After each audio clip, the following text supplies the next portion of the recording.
Hello and welcome to episode 70 of the Crash and Ride podcast. I'm Patrick Ferguson. I'm your host. This week's guest is Conan Neutron. At the exact moment that I'm releasing this, Conan is releasing his interview with me on his podcast, Protonic Reversal. Conan is a guitar player and singer. He's worked with some amazing musicians like Dale Crover from the Melvins, recent Crash and Ride guest David Pajo, and one of my favorite and tragically underrated drummers and guitar players, a woman named Lorraine Newman, who goes by Lorraine K. Newman or LKN, who is just a phenomenal musician who sadly we lost to cancer last December. If this is your first episode of Crash and Ride is a long-form interview podcast where I talk to musicians who've survived anxiety, depression, addiction, and trauma. The idea was that if we could get together and have honest and open conversations about the things that trouble us, we could maybe start to see a little bit of our sadness in other people and start to get better. I am a former professional musician. I used to tour all the time before COVID-19.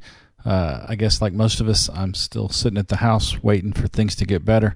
I've just gotten word that Hannah Aldridge, my guest from 3 or 4 episodes ago, has been green-lighted to get on an airplane and fly to Sweden and resume touring. I'm very happy for her. I'm very happy for the people of Western Europe who can start seeing live music again. And a little bummed that we haven't mastered that trick here yet. I hope that you are doing okay. I suspect that many of the people listening to this are also musicians. Many of the people I have worked with over the years, their sole source of income is playing and touring. I hope that you're able to make ends meet right now, and I hope that if you're one of these people like me who has come through this crisis relatively okay, you're finding ways to give back to the creative community in the town around you.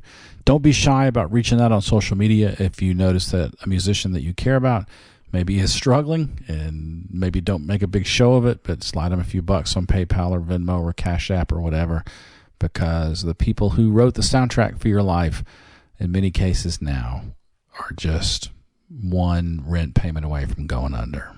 As I record this, it is Saturday, September 26, 2020. We are on the 198th day of quarantine in our house. I don't know how many days it's been since you went outside without a mask or went out to play a gig or whatever, but we are doing our part to try to slow this thing down and not get sick and not get other people sick. I hope that if you're listening to this at some point in the future, you're looking back and saying, wow, 2020 was fucking bleak. It is not great, but we are hanging in there. I hope you are too. I want to get straight to the interview pretty quick because Conan and I talked a lot, which is why I had to break it into 2 episodes. But first, I have a couple of quick announcements. Crash and Ride is brought to you in part by Greer Amplification. Greer Amps builds the best boutique effects pedals available. If you're looking for an overdrive, boost, fuzz, compressor, or tremolo that is rugged, road-tested, and at home, on stage, in the studio, or in your living room, Greer has a pedal for you. Nick and his staff strive to build the best products around with the best tone you've ever heard. They believe in their products and they stand behind them too, backing each one up with a lifetime warranty to the original owner. Each Greer Amps product is hand-built in Athens, Georgia, USA. Go to www.greeramps.com or visit your favorite music retailer today. Crash and Ride is also brought to you in part by Jittery Joe's, a local coffee roaster based here in Athens, Georgia. They have a special espresso blend named after the podcast. You can get Crash and Ride espresso, whole bean, or ground in cans from our website at crashandridepodcast.com, or you can get it from my friend Seth Hendershot, who runs my favorite coffee shop in Athens, Georgia, which is called Hendershots. Go to hendershotsathens.com. That's HenderShotsAthens.com. You can order the Crash and Ride espresso from him and help support live music here in Athens, Georgia. Hendershots is a great live music venue in normal times. These are, of course, not normal times. So they've pivoted to having a web presence where they can sell coffee for us. They can sell it for Widespread Panic, the famous jam band here. There's a Widespread Panic blend they made with Jittery Joe's. You can get the Kishibashi blend. Kishibashi is, of course, the extraordinary indie rock band from here in Athens, Georgia. You can get all manner of Hendershots, merchandise, t-shirts, hats, stickers. Go nuts because, Seth is an avid and amazing supporter of live music here in Athens. He's an extraordinary drummer himself. And most of the people that work for him are either musicians or some other form of creative person, writer, painter, poet, playwright, whatever. And supporting Hendershots right now helps keep the Athens music scene and the Athens arts community alive. That's HenderShotsAthens.com. If you don't think you have a speech disorder of any kind, you should start a podcast and then listen to your own voice through speakers. It's It's not great. Trying to say special espresso blend without sounding like Sean Connery is really difficult for me. I don't know about you, but that one fucks with me.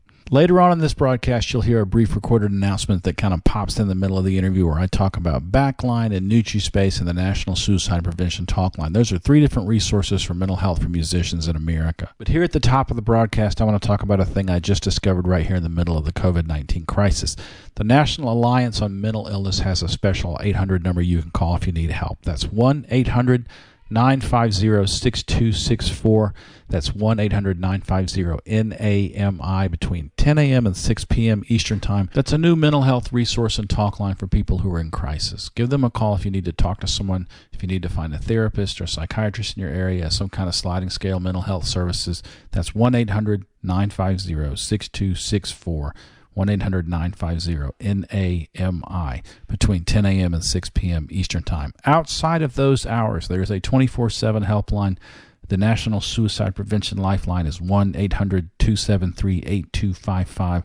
That's 1-800-273-TALK. The National Suicide Prevention Lifeline is 24/7. It's completely confidential. It's free. They have trained volunteers to help you through your crisis. Give them a call if you need some help. 1-800-273-TALK. And one last thing before I get to the business of the day. A lot of the people who listen to this show and are friends of mine were also friends with a woman named Amanda, who we lost this week after a long battle with depression, anxiety, alcoholism, substance addiction. And yeah, it's a terrible thing. These are really, really hard times for people. So if there's a friend that you're maybe wondering if they're okay, don't sit in silence. Just give them a shout. You know, Amanda, she was somebody a lot of us tried to help at different times, cared about a lot, and she was a challenge. She had a lot of stuff going on, and she finally slipped out of reach, and she will be missed.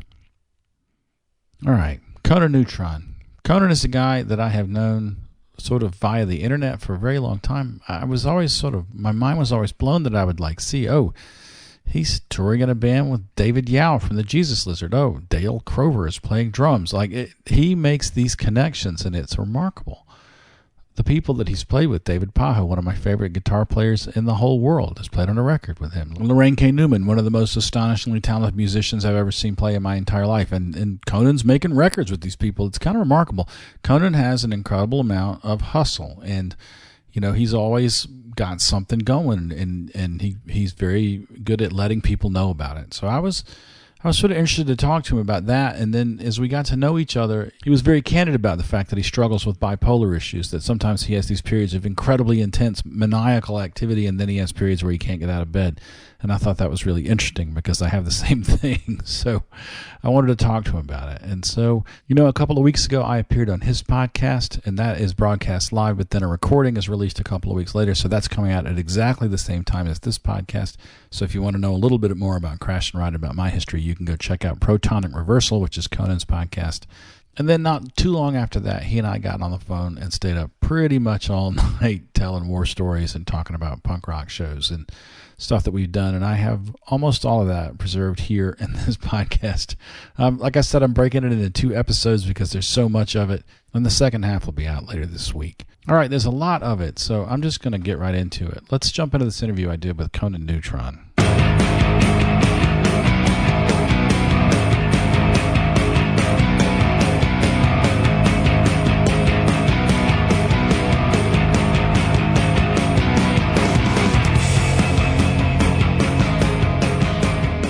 I feel like quarantine has destroyed everyone's attention span. Yeah. Yeah. Just in general. You know what I mean? The 9 people that are doing stuff, just like day-to-day basis. Yeah, well, certainly, people who I know are regular listeners are not commuting or not going to the gym or... Totally. And so, I'll be like, did you hear the David Pajo interview? And they're like, oh, I just haven't listened to podcasts lately. I'm like... Dude, this is the greatest thing I've ever done. You've got to listen to it. Yeah, and it's so. Yeah, I don't know. People, listening to it on their computer. Like I said, I'll doing dishes and listening to podcasts is a big deal for me. Cooking a lot of times. Yeah. Yeah. it's interesting to see how this all affects people. And by interesting, I mean generally horrible, but the ways people's habits have changed, and okay, how much of that's going to be like a change for forever, and how much of that's going to be, just extemporaneous of the moment and quarantines. I don't know. I don't either, man. I had a dream the other night that I was out on tour and this was all behind us. And oh my God, that sounds great. One of the first really happy times. That sounds amazing. Yeah, I ever really had on tour. I was on tour with 5/8. We had borrowed a Volkswagen van from a friend's. Like the VW bus one. Yeah. Volkswagen bus. No kidding! Wow, 76 cool. or 77 Volkswagen bus, and took it to. We played shows in DC and Asheville, and went all the way to New York City and played CBGB's. I guess I was 20 years old at that point. And we were coming back.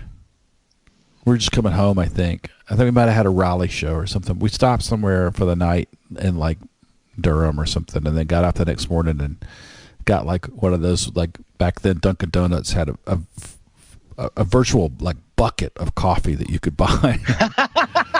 by the jug. Right. I just got this like enormous coffee, and I was driving this Volkswagen van through the rolling hills of Eastern Carolina right before it goes flat to go out to the coast. I guess it's central North Carolina. And I had XTC Black Seas nice playing on the cassette deck because the van had a cassette deck. And I thought, wow, I'm so happy right now. Yeah. But you remembered at the time you actually realized it? Yes. Yeah. That's awesome. That's great. I wasn't prone to outbursts of happiness at that time in my life. So like, I thought, I think this is what I'm supposed to be doing. And I dreamed about it the other night. I dreamed about that particular drive, and man, waking up knowing there were no gigs coming, and it was dark, man. So rough. It was dark. It's funny you mentioned Dunkin' Donuts too, because being a West Coast boy, it's weird to think about now, but the first time I ever saw or interacted with a Dunkin' Donuts, other than a thing that was referenced in movies and TV shows, was on tour. Mm-hmm. And because it's like, because you remember how it used to be, how there was like regional chains, right? Like, sure. Sort of like, okay, it's Carl's Jr. over here and it's Hardee's over there. Right. It's got the same star. Oh, okay, weird. Makes you feel like you're in an alternate universe or something. Right. Or like, in Canada, where everything looks the same, but people are just a little bit nicer, and like the candy is different brands. It's like, oh, that's a weird looking candy. It just has this weird this feeling that like it's immediately familiar but different. Well, when did you hit your first Waffle House? That's the real question. Dude, pretty late in life. Actually, only about 3 years ago. And I tell you why. Yeah, it's wild because for whatever reason, I always wanted to go to one, and like everyone else in the band was like, "No, let's do this instead." Okay, fine, whatever. And I didn't have people in my life. Like, I feel like having awesome Southerners in my life has been a kind of recent construct for me. Yeah. And it's one of those things where I didn't realize how formative Waffle House was, like how culturally formative Waffle House was at all. Yeah. It's a thing. But again, you got to realize, dude, when I started touring, like it wasn't like internet age touring. It was like I got kind of like the tail end of the book your own fucking life, call the dude, and that book comes up on this podcast a lot. Yeah. Well, it's almost impossible to describe for people that don't know that. I mean, you were going out to sea, man. It was sort of like I always say it's like on the map, the old maps, where they would be like, all right, here's the mountain range, here's the sea, and here be dragons over here. Right. You were going off into here be dragons territory, and like maybe based off of like, someone in a band you knew once told you that there's like a cool place in the city you never heard of. Oh, okay, cool. Let's do that. Yeah. And well, if people don't know, the Book Your Own Life book had contacts in it. You would like, there's a guy in Madison, Wisconsin who books basement shows, so you can call that guy and get a show. And you'd roll up and maybe there'd be a show, 9 times out of 10 there was a show, but then there was that 10th out of 10 times, and there was like something else going on. Yeah, or maybe not at all. Oh yeah, or Richard. Oh, he got evicted like 6 months ago, or 6 weeks ago, or whatever. I mean, one time 5/8 pulled up to play a show in Oxford, Mississippi, and the whole town was in a blackout because of an ice storm, and the club was locked up tight as a drum. Oh man! And we were like, where the fuck are we going to sleep? Like, there's trees falling across the road, you know? Yeah. So we just drove south until we ran out of ice and went into a hotel room. And, of course, all the truckers were off the road because of the ice. And they had one room. And the lady was like, we ain't got but one room, but it's a little damp. And we walked in. And, I mean, it was our only choice. And, like, the hotel was like, well, we can either make no money off this room tonight or we can rent it to these morons. And, like, normally I would throw a bedroll. I had a foam bedroll, like like a twin bed egg crate thing that I would throw down, and I could sleep anywhere. And that the carpet was soaked, like it was just like squishy. Oh, that's vile. Yeah. So we all ended up like just piling into like one king size bed. It was pretty cozy. I mean, after driving through the ice storm for 2 hours, you know. You gotta love when people who don't live the life and don't tour. And they're like, oh, how did you enjoy your vacation? You know, it's like, it's not really what it is, man. Like, it's like it's work. It's good work. I enjoy it, but it's not. Yeah. It's not what you think it is. It's not glamour. It, you know, for the most part, it's kind of a combination of just drudgery and patience, if you're lucky. Yeah. You know, I saw this thing once. You know, my dad's retired military, and he had a lot of books around the house. And one of them was a compilation of cartoons from the Stars and Stripes, which is the Army's sort of official. Oh yeah. Newspaper, and there was a GI talking to like a sort of battle hardened guy with scruff of beard and sort of a cigarette smoldering in the corner of his mouth and holes in his uniform, talking to this freshly scrubbed, bright young second lieutenant, and he was saying, "Well, that's just kind of how it is around here. Long periods of boredom, punctuated by moments of absolute mortal terror." I saw that and thought, that's sounds like tour. Yeah. Well, so it's wild because as much as I toured as a young man, like I spent much of my entire 20s in Replicator touring, we really didn't play the South that much. And I realized that one of the reasons why is because we didn't really know bands. It was sort of like you went to, you know, where you knew you had like a foothold, where you had like a friend, or, you know, oh, this band's cool, you know, they'll set up a show for us.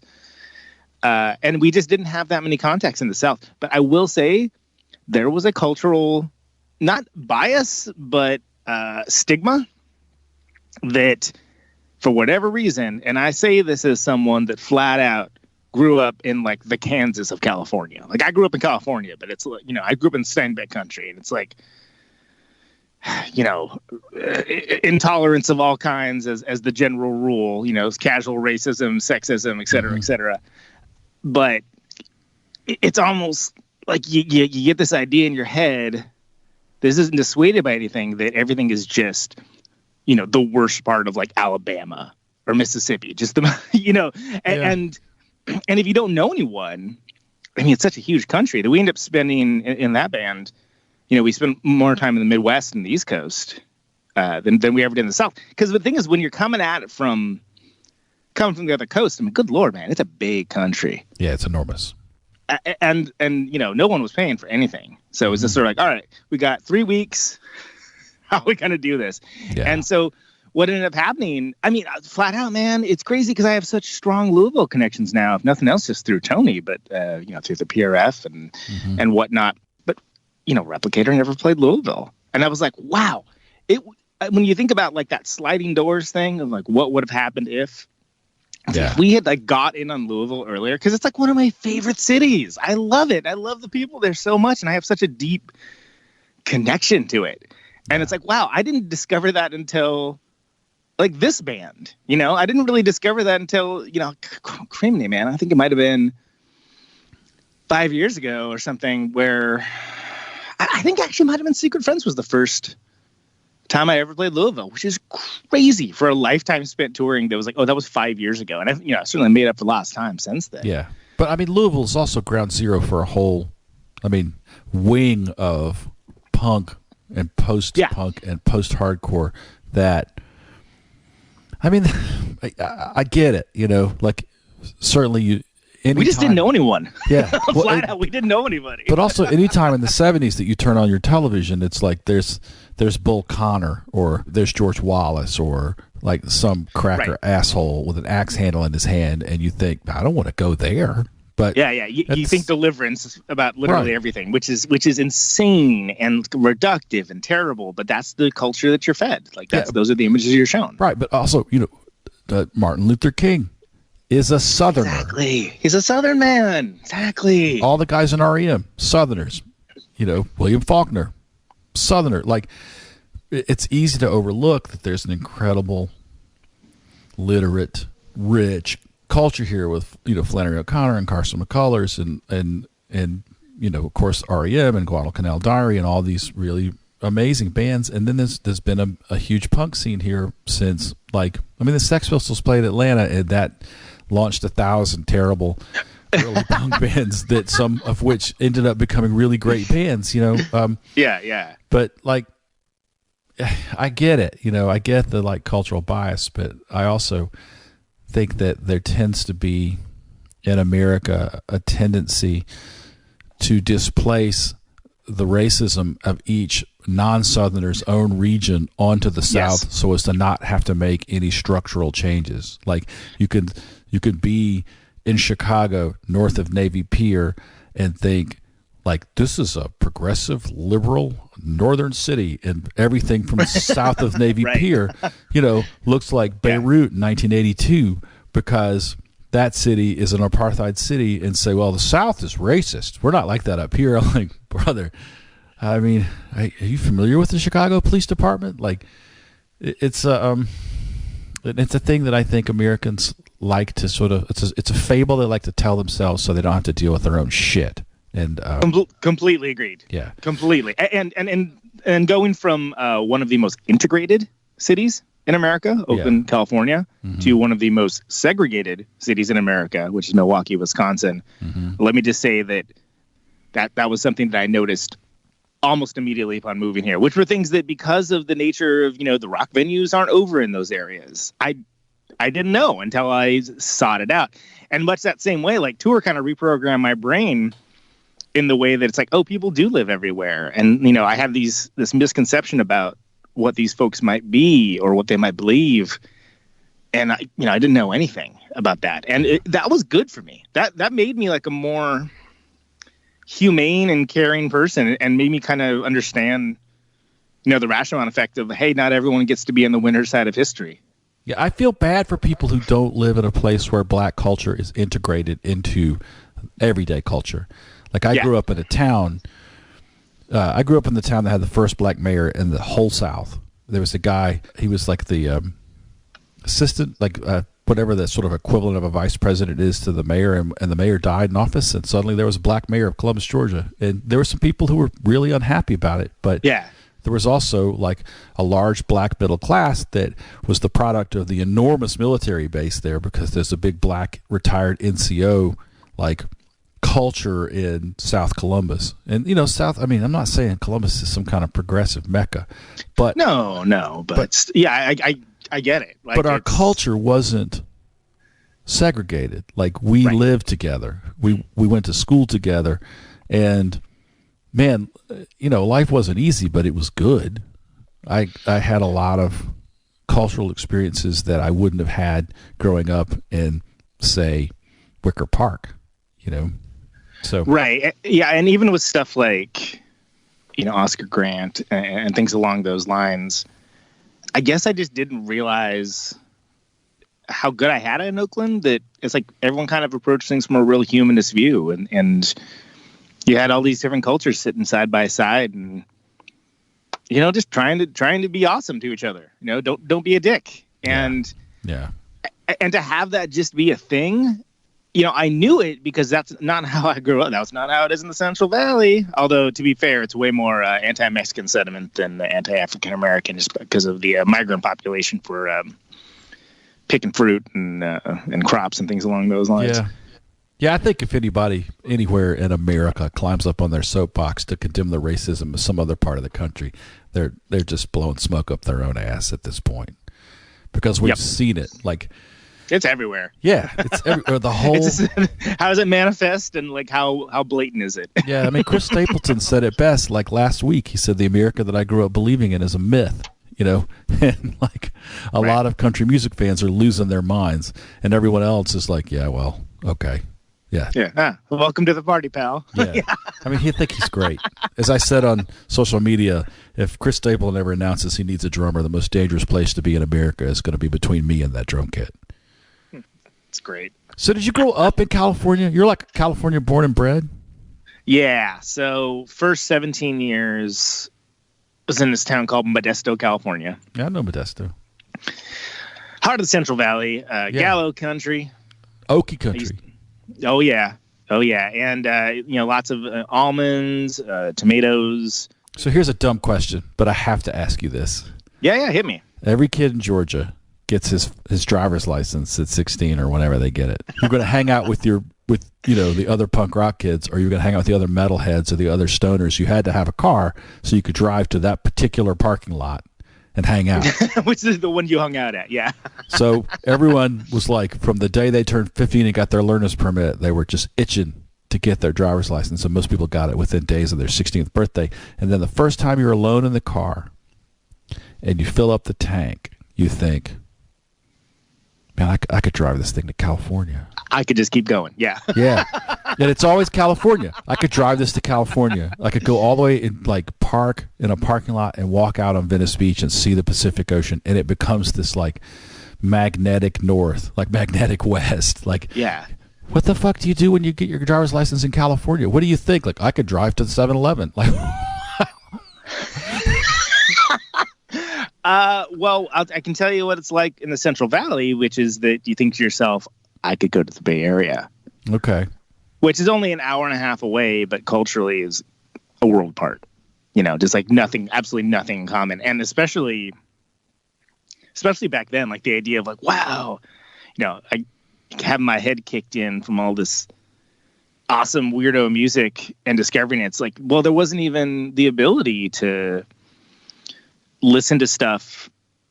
You couldn't pull up the discography of every band ever on your phone and listen to them. They weren't even like cell phones. So it was like, oh, there's not even a cool record store in Modesto. There's like one kind of okay CD store. So a lot of times me and my buddy Clay we drive up to Bay Area just to go to the music store and like buy some music, because that was the only other way we would ever hear it. You know what I mean? Right.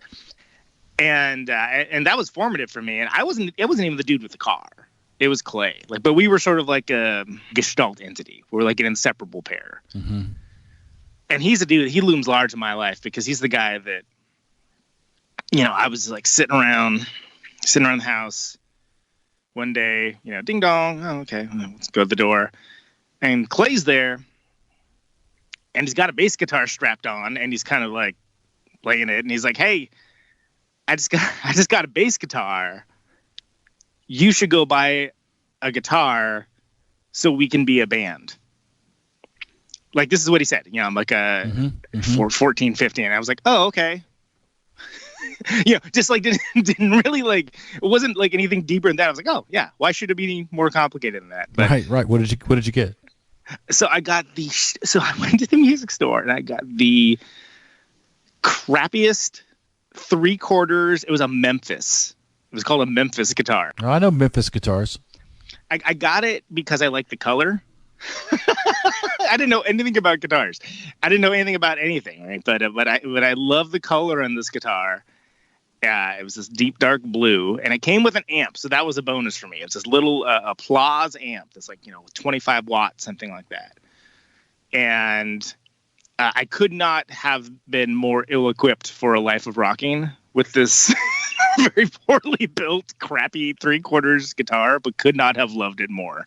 if that makes sense. Well, I mean, Memphis, David Sims from Jesus Lizard plays a Memphis jazz bass copy. Like Memphis. There are good Memphis guitars for sure. This is not that. Yeah. just so we're clear. I mean, this thing is a hunk of junk, and I don't even remember how much was spent on it. Like I said, I didn't even have the idea myself to do it. It was just, Clay showed up at the bass. I guess I got to get a guitar now so we can be a band. That was as much thought that was put into it.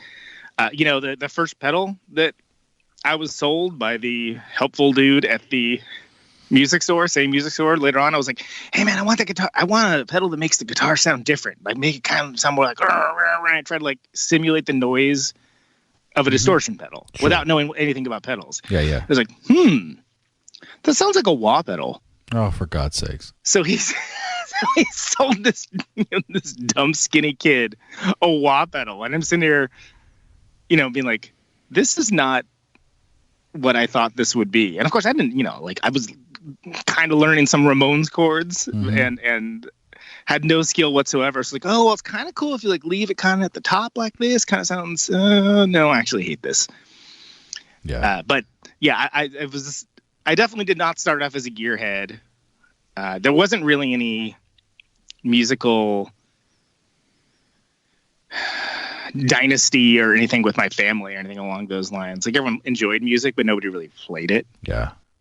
So everything was just that, the unearned confidence of the young, boldly going forward with white knuckle incompetence, trying to make something cool. Man, when I think of Central California, like Modesto, Bakersfield, like I think of it as sort of a lot of displaced farmers from the Midwest who got pushed west by the Dust Bowl.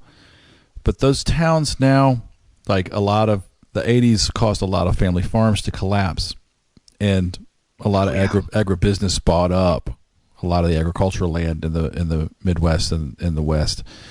And it just seems to me like they're almost like Rust Belt towns, and their level of drug use and violence and opiate overdoses. And like, what was Modesto like when you were a kid?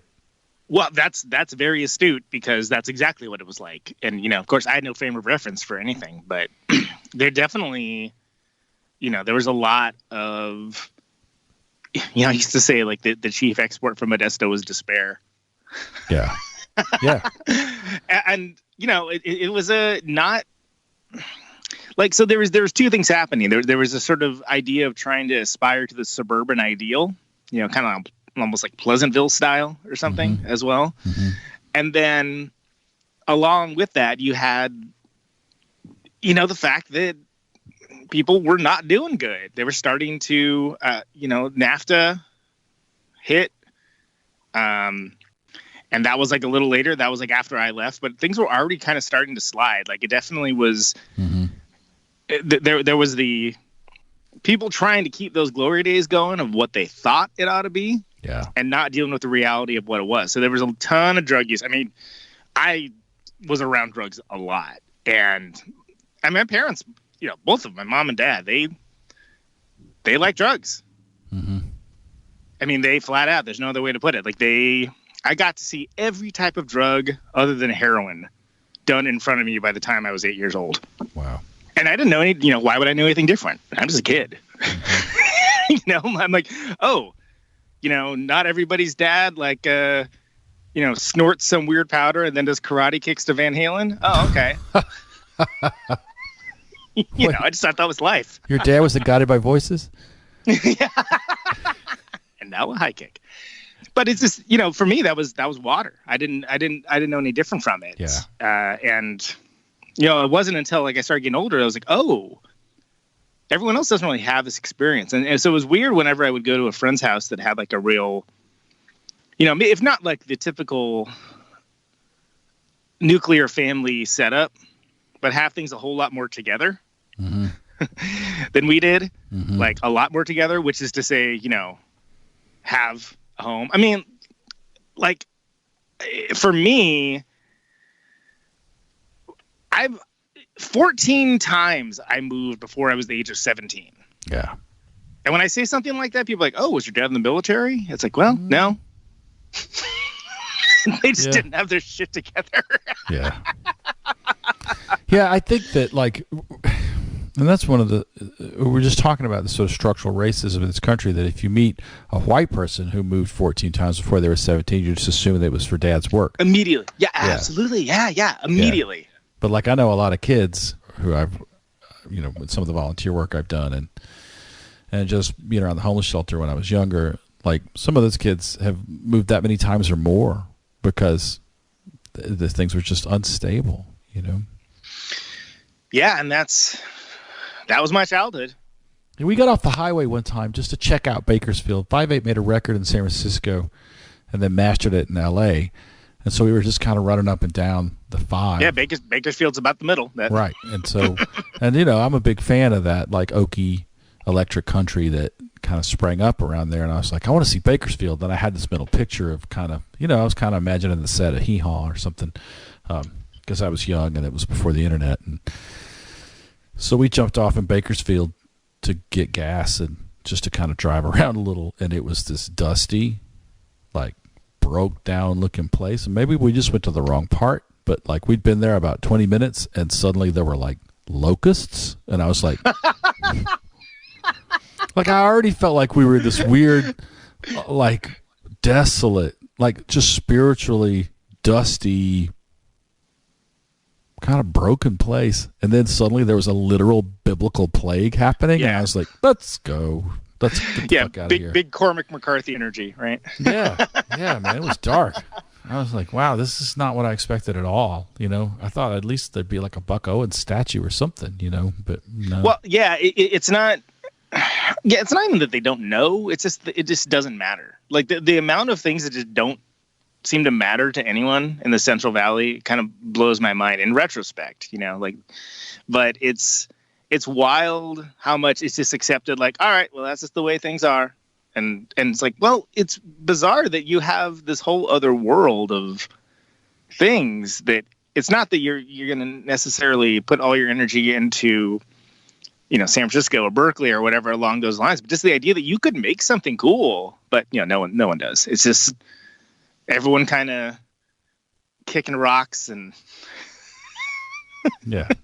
being miserable. And I didn't understand any of that at the time. Mm-hmm. I didn't get that. For me, it's just it's just how I grew up. Like I hated it because I felt like, even though I couldn't articulate it, I could tell that I was like, oh, why are some people treated differently than others? Mm-hmm. Like, that's not cool. Why are they being mean to that person?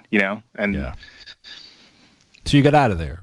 How old were you when you got out of there? So yeah, I was 17. So I'd already graduated high school. Mm-hmm. Done like half a semester junior college, and was just like, I don't want to be doing school anymore. Yeah. which is what led me to make sentences like, I don't want to be doing school anymore. Right. But what led you to Oakland? Well, that's where we always went to. Yeah. So we always went to the Bay Area. Bay Area is where we went to escape. We went to, because that's like I said, we would go get records.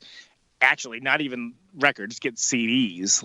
Let's be era appropriate. Yeah. And buy band shirts and whatever. And for me, but it's weird because for me, a lot of people mystify the Bay Area as like, oh yeah, the center of drug culture, Haight-Ashbury, et cetera, et cetera. I didn't care about any of that. I mean, I had Haight-Ashbury going on in the living room. You know what I mean? Like, it was right. Okay. Like a kid that age probably shouldn't know so much about bongs unless they're dealing, really. But I got my first tattoo in Haight-Ashbury though.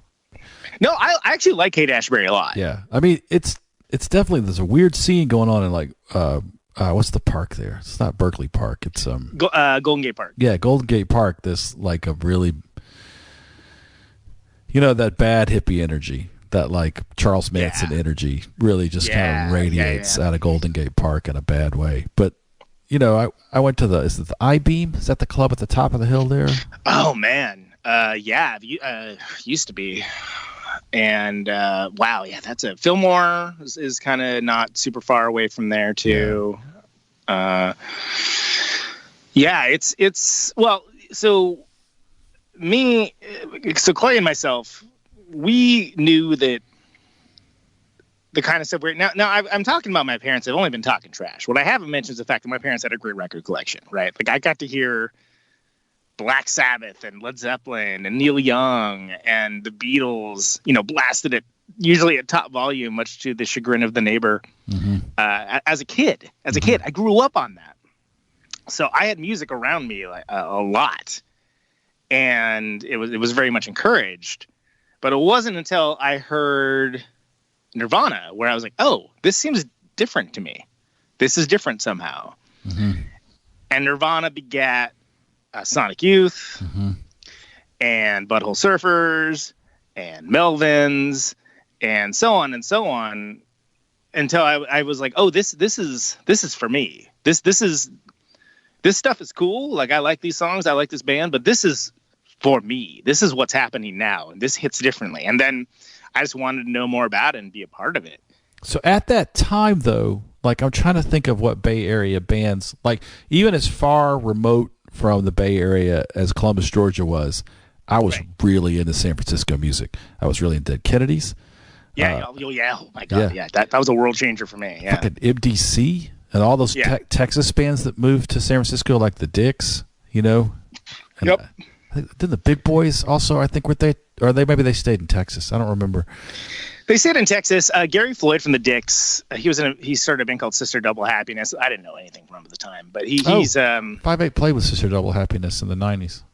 He was like he was kind of an SF fixture to a certain degree, but he's a longtime Bay Area dude now at this point. I think he's probably in the Bay Area longer he's been in Texas. Maybe not. I don't know. Yeah, but say like the Nirvana thing was north of there, of course, in Seattle, and the whole Seattle scene. I'm trying to think of any San Francisco 90s bands. Steel Pole Bathtub. Yeah, of course. Steel Pole Bathtub was huge to me. That was that was a huge band in my life, and that was a huge North Star for me too. As much as Unwound was a Pacific Northwest band, they played the Bay Area a lot. So when I was at the point where I could and was going to shows, like I'd always see them. Sleater Kinney, Carp. Steel Pole Bathtub the whole Boner Records thing was kind of a big deal for me. Steel Pole Bathtub, especially Melvins, but it's weird because I didn't really. It was more just the idea of there being shows. Like, I can see a show. Yeah. You know what I mean? Like, it almost didn't matter what it was. Yeah, so Gilman Street, bottom of the hill. Oh man. Man. I think 5/8 played a club called the Wagon Wheel or something. Covered Wagon? That was it. Played Covered Wagon.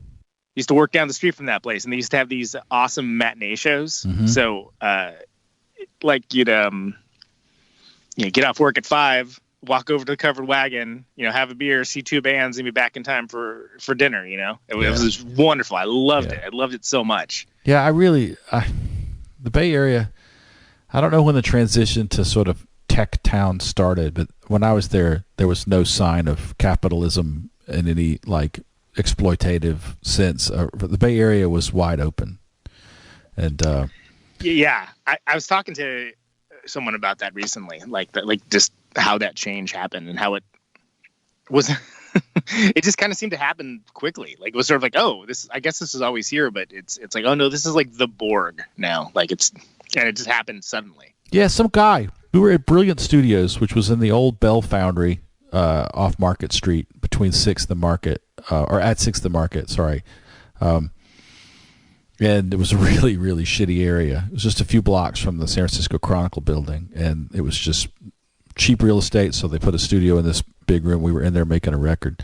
And some guy came in, like, in the time that we were there, and he was trying to raise money to start this magazine on Bay Area tech culture, and he was just looking for like $100, Yeah. And it's 91 or 92, I can't remember, and I was like, I mean, computers, like, I don't know, that's not a cultural thing. I don't see that becoming.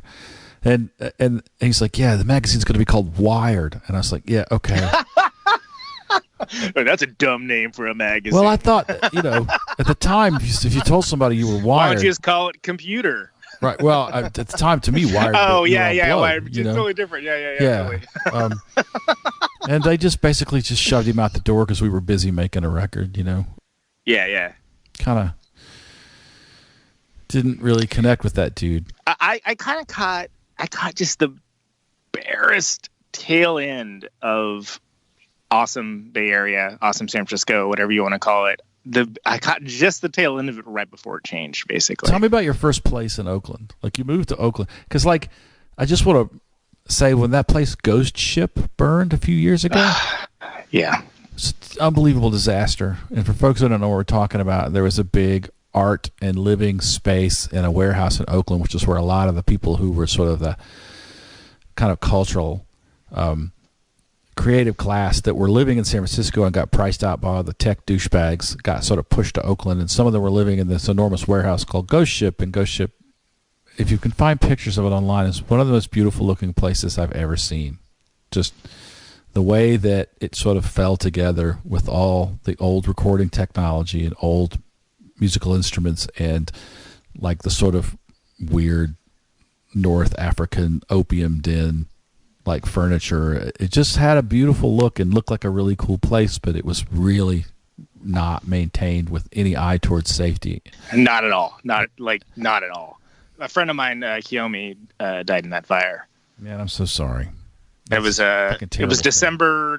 I remember it well because it was right around my birthday, and it was I got the news that it was like, yeah, she's gone, like the morning of my birthday. And it's kind of one of those things that you like, you assume, right? You're like, okay, well, I know that the chances of this going another way are probably pretty low, but it doesn't mess with you any less when you get that gut punch.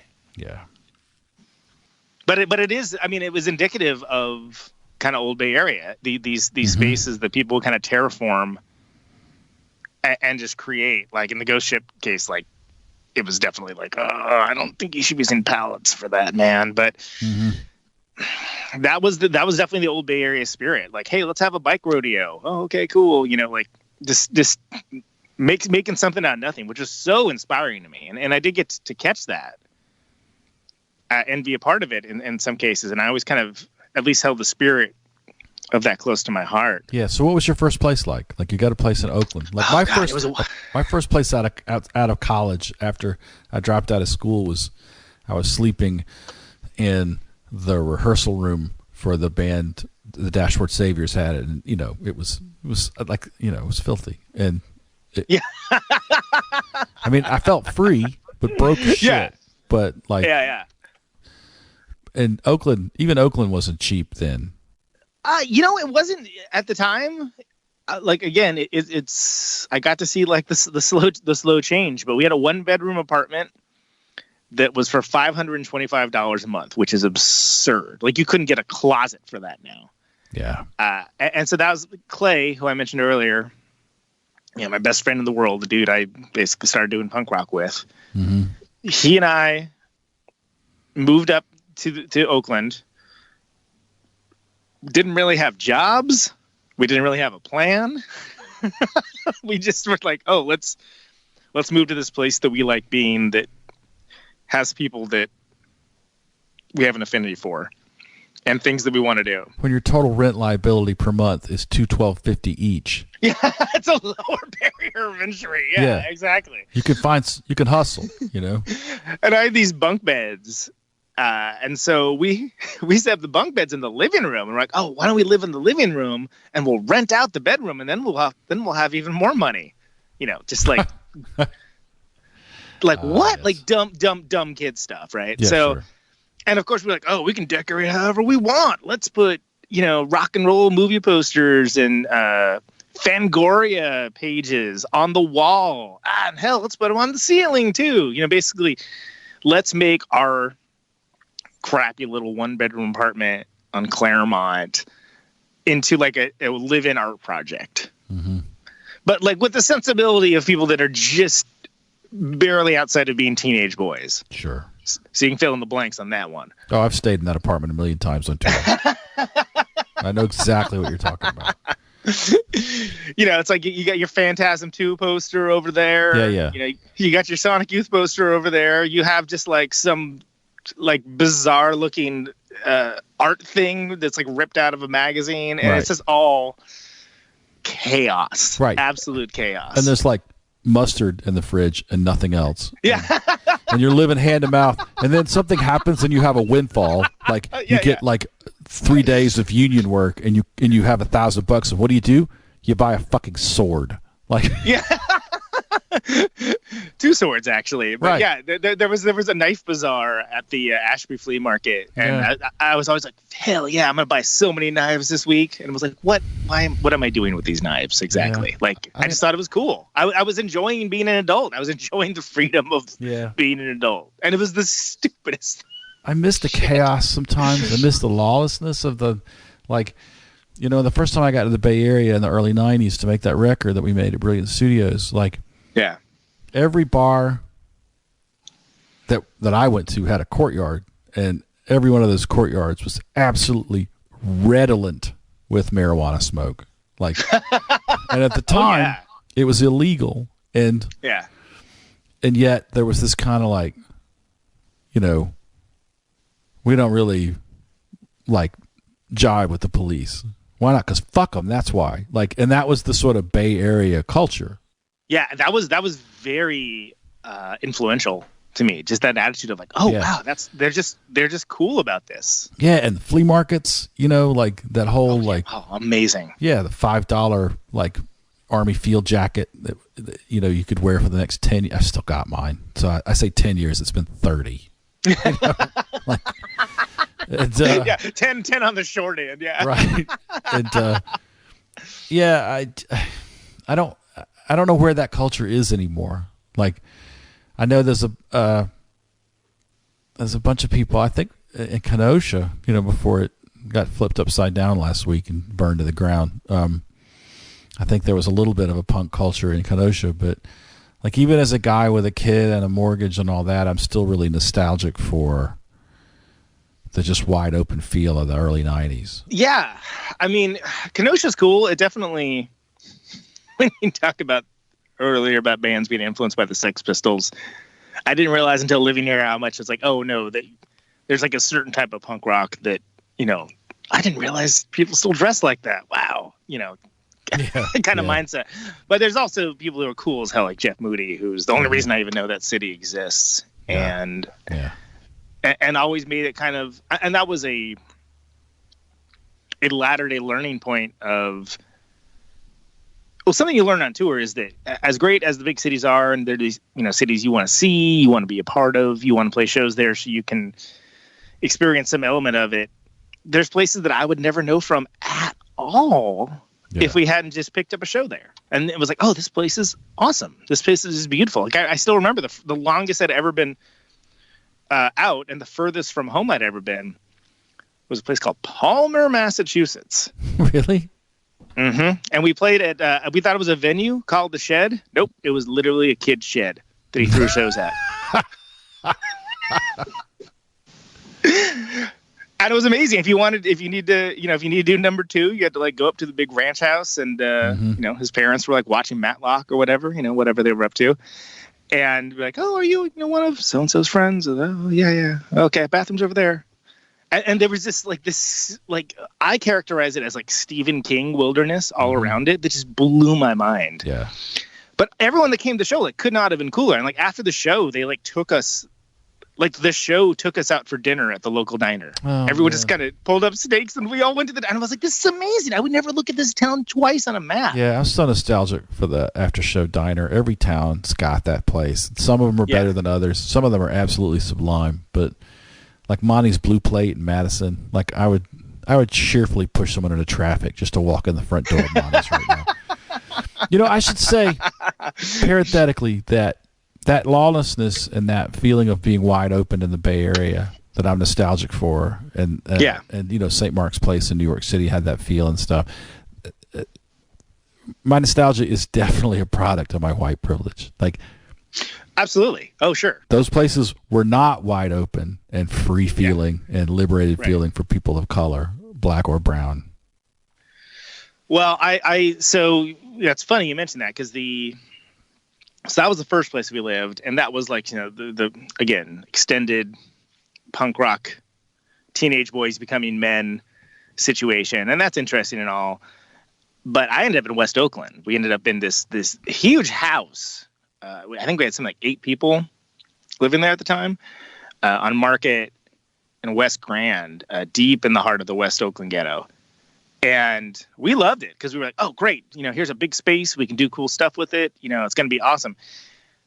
And we didn't realize that the people were not necessarily going to be into that. Hey, here's a bunch of, white kids with crazy colored hair coming in. Who the hell do they think they are? Like it never even occurred to us. And that was the first time that I saw like, oh yeah, no, at the time, being, a self-identified punk or whatever, was like, oh yeah, no one's excited about the cops. It was like, no, this means something different. Like if the cops are coming for these folks, like that was incredibly illuminating to me. And that's one of the first times I really kind of started to think about, well, I guess what later came to be termed as privilege, but more just like how I came up and how I thought about things. And and I saw there were so many, so much just rough stuff, you know what I mean? Like crack, prostitution, we would get mugged. I didn't understand the hostility. And I didn't understand the hostility at all because for me, I was like, oh, we're all people that don't have any money. Like, what's the big deal? Yeah. It's like, oh, no, it's a beachhead. This is not what you think it is. Yeah. No, it's like this is not a vacation for here people. They come. Here. Like this is the first wave of white people who are going to drive Ritz up. And that's like a thing that I've really struggled with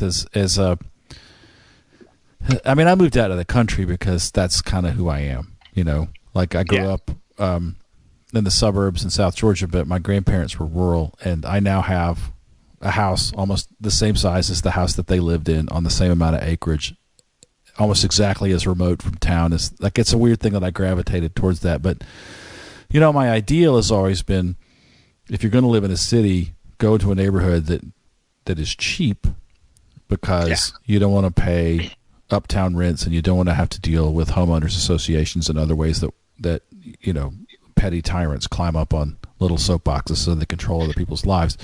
But I've been made aware by my friends who are people of color in the last few years how destructive that is for... That's gentrification. That's literal gentrification. Yeah. Exactly. And that like be posting up in a bad neighborhood isn't a bad neighborhood of the people who live there. It's their neighborhood. And, right. And so this idea that like I can come in there with my privilege and like my higher percentage of income to actual amount of mortgage that I pay ends up just disrupting the lives of all these people. And I haven't found a way to reconcile, when I think about the future for my wife and I, like we talk about Milwaukee or we talk about another city in the Midwest closer to her family, and I always think, well, I'm going to live somewhere where it's cheap and I can buy a house that's kind of fallen down and fix it because I know a few basic carpentry skills. And it's been this thing that I have to reconcile. I don't want to be that guy that starts the dominoes tumbling that displaces a whole group of people who've maybe owned houses for 20 years outright because they were able to pay it off, and now property taxes are going to skyrocket because there's a white guy who plays in a band living there, Yeah, I mean, this is all stuff I realize in retrospect. I mean, at the time, it's like, oh, I'm making minimum wage working at Tower Records, the fourth coolest record store in Berkeley out of 4. And, Clay's working at Tower Video stores, and we're all making minimum wage. And there's like 8 of us in this house, which saying that aloud. Well, I was going to say that, there's like a lot of people were like, when they realized that who we were and why we were there, they were like, okay, they're cool, but there still was like, I didn't understand the hostility. I didn't understand the disdain at all. But I just remembered while I was talking about this, of the 8 people that lived in that house, all of them but me and Angelique are dead. No shit. Yeah. Is Clay gone? Yeah. What happened to Clay? Yeah. So Clay's someone that he was such a huge part of my life, was such a catalyst at so many points in my life, getting me to play music. Even if he didn't really stick with it, I did. and moving to the Bay Area with him. But we kind of drifted apart. Mm-hmm. And it was one of those things where there's a concept of the one-way friend where you put all the effort into something and, you know, they accept that friendship, but they never put anything back into it. Mm-hmm. And I was always like, oh, that's not Clay. You know, we're best buddies. But it was. And so I tried an experiment of just like, oh, what happens when I stop putting effort into it? Well, what happens is he disappeared from my life completely. And my life went the way that I play in bands, I make records, I tour. And he kind of always wanted that for himself, but in the way that people want a lifestyle but aren't necessarily willing to put the work into it, you know, and kind of resented me for that. And was in the weird passive aggressive ways. But I decided at one point, like, all right, you know, if I'm the one putting all the effort into this, like, let's just see what happens. What happens, like I say, dropped out of my life. So he had a kind of rough go of things for a while. He ended up in the Southwest. He got into this accident with our friend John, who was another roommate in the house. There's actually two roommates in the house. And he was in some stupid accident in a parking lot of like a grocery store or something. And they were both killed. And Clay had massive, like he wasn't meant to live. He had massive brain damage. And he ended up coming back a lot of ways from it, but he never, from people that did stay in touch with him, he was kind of like not quite the same afterwards. Mm-hmm. So he adopted this, I'm going to live in the, you know, I'm going to live a shack in the wilderness and, you know, do my art. And it's going to be, you know, that's going to be my life because that's what all the great writers are sufferers and, you know, that BS. And drank a lot and mixed drugs with it and choked on his vomit and died alone and wasn't found until 2 weeks later. Ooh.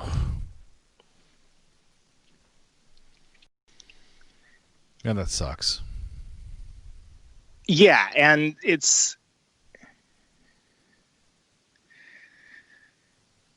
I mean, this is the dude that, like, him and I were... You know, the reason why people always thought of us as, like, the same person almost, like the shared brain, was because we were so close. And we were sort of like, we got to stick together.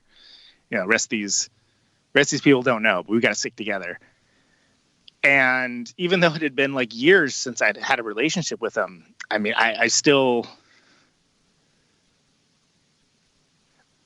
like, I could feel it just talking about it now. You know what I mean? Like, it's as much as he had done, as much as he could to push everyone out of his life and become the enemy of everyone, he still touched a lot of lives. And it so happened that coincided with the recording of the first Conan Neutron, The Secret Friends record. Mm-hmm. And I had the music. I didn't have the lyrics yet. So as much as, like, it's not like it's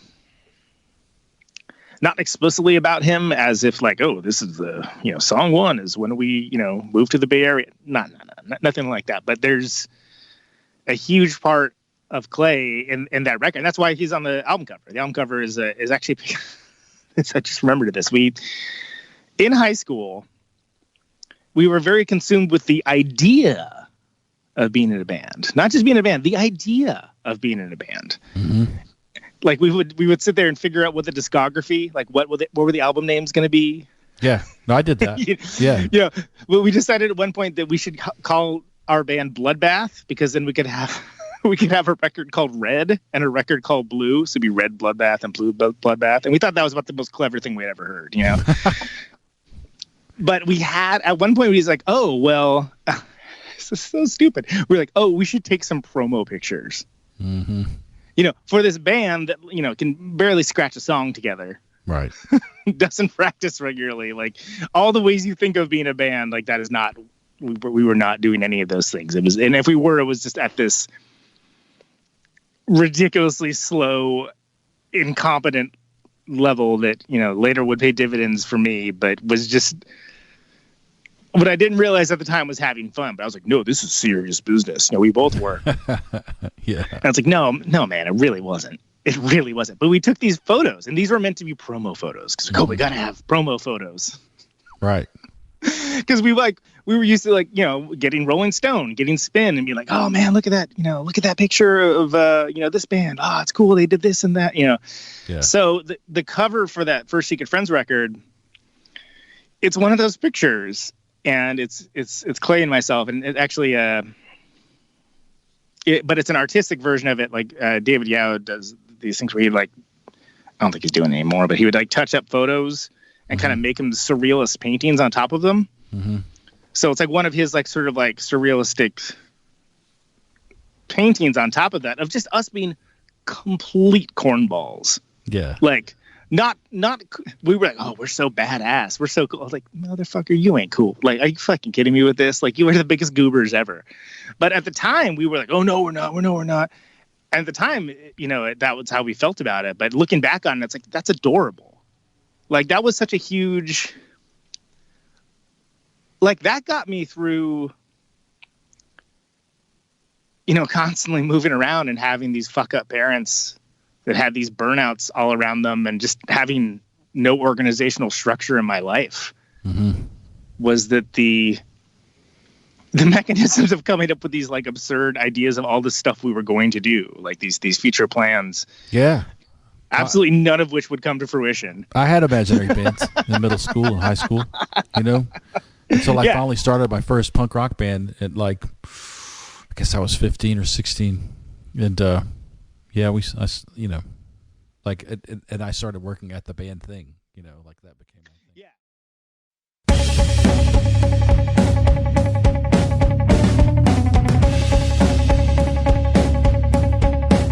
Hey, Crash and Ride would like to let you know about a new industry-wide initiative focused on mental health called Backline. Backline is a hub for artists, industry professionals, and their families to quickly and easily access mental health and wellness resources. Backline has partnered with leading support organizations and care providers to streamline access to services specifically geared towards the music industry. Go to www.backline.care to get the support that you need to thrive both on and off the road. The way that Backline works is you contact them via their website or their 800 number, and they will connect you with a caseworker. That caseworker will be familiar with resources in your area to get you the mental health care that you need. If you need to talk to a therapist, they can put you in touch with a therapist. If you need to talk to a psychiatrist and be evaluated for meds, they have a list of psychiatrists. They have resources for inpatient therapy. They can put you in touch with sober companions. If you need someone to travel with you while you're on the road and help you stay out of trouble, Backline is a really end-to-end comprehensive solution for people who are struggling in the music industry. Now, a little closer to home, if you're in the Athens, Georgia area and you're a musician struggling with anxiety and depression, you can contact Nucci Space at 706-227-1515 or go to nuci.org. That's nucci.org. Nucci Space is a nonprofit musicians resource focused on suicide prevention. Here's how Nucci's works. If you contact them and you say, hey, look, I'm in crisis, whether you're a musician or not, they'll connect you with resources in the Athens, Georgia area. If you're a musician, that health care will be subsidized. In my own case, I was able to see a counselor for $15 or $20 a session. If you're not a musician, they'll do their best to connect you with low-cost or sliding scale options for mental health care in Athens. Nucci Space provides a lot of resources for musicians in the Athens area. They have low-cost practice spaces. They have a gear sale where they're constantly selling secondhand gear. They've got a low-cost recording studio. They're really just an amazing asset to the Athens, Georgia music scene, but their primary mission is helping people who are depressed or anxious get better. Go to nuci.org, that's nucci.org, or call 706-227-1515.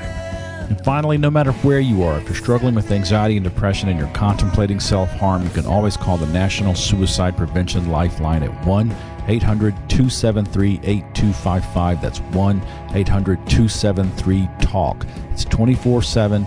It's free. It's confidential. They have trained volunteers to help get you through your crisis and get you the help that you need. Call the National Suicide Prevention Lifeline at 1-800-273-8255 or go to suicidepreventionlifeline.org.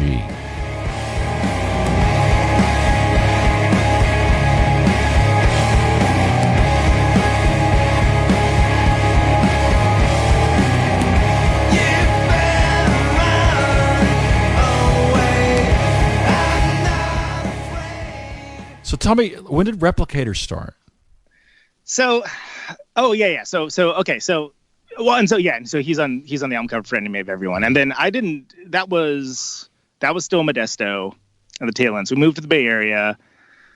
I'm dicking around in the basement, and I'm trying to do it for real, right? I'm really like, no, we gotta do this, and Clay was still kind of hung up with the some of the more facile aspects of I'm a dangerous man, kind of almost like he didn't idolize Jim Morrison, but that Jim Morrison style, like lifestyle kind of thing, and like dressing the part and this and that. And I was just like, no, I want to play music. Like this is, can we go down to the basement and play music? We live in this big house.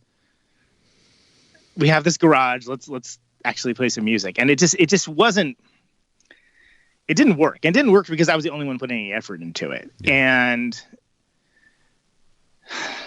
ultimately I got a 4-track and started messing around with that and be like, well, let me see if I can just put together songs. Right. And, I did, and it was fine.